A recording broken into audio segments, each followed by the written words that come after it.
Güneş batarken, gökyüzü kızıl ve turuncu tonlarla boyanmışken, devasa T-Rex vadinin ortasında güçlü ve ağır adımlarla yavaşça hareket ediyordu.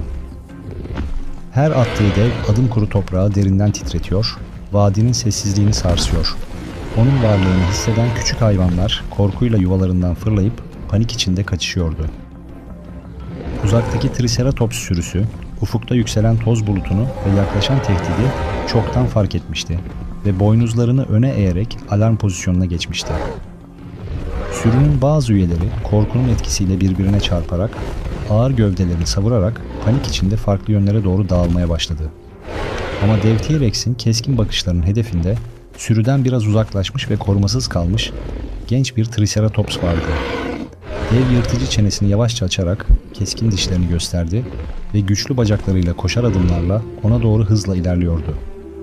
Koşarken dev ayağı vadideki keskin taşlara takıldı, devasa gövdesi bir an dengesini kaybetti ve neredeyse sendeleyip yere yuvarlanacaktı. Genç Triceratops bu tehlikeyi görünce korku içinde geriye doğru kaçtı, nefesi hızlanırken güçlü bacaklarıyla adımlarını daha da hızlandırdı.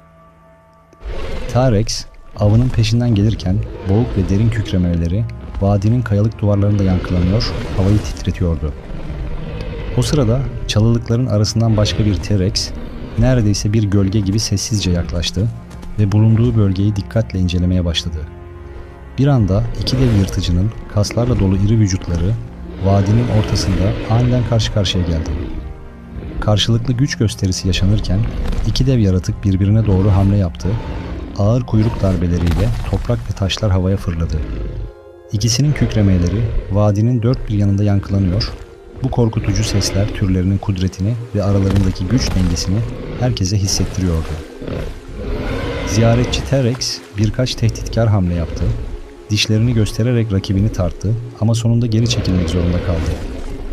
Gölgenin gerçek hakimini kabul ederek ağır adımlarla geri döndü ve sessizce ormanın karanlık kenarına doğru indi.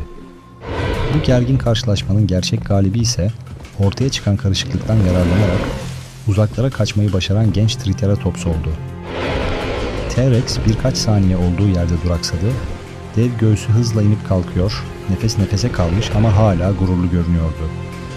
Gece yavaş yavaş çökerken orman derin bir sessizliğe büründü, uzayan gölgeler vadinin taşlı zeminine doğru ağır ağır yayılmaya başladı.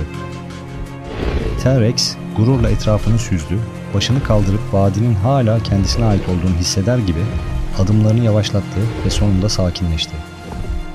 Ay ışığı gümüş gibi vadinin üzerine düşerken karanlığın içinde sadece T-Rex'in güçlü kükremesi sessizliği bozuyor ve gecede yankılanıyordu.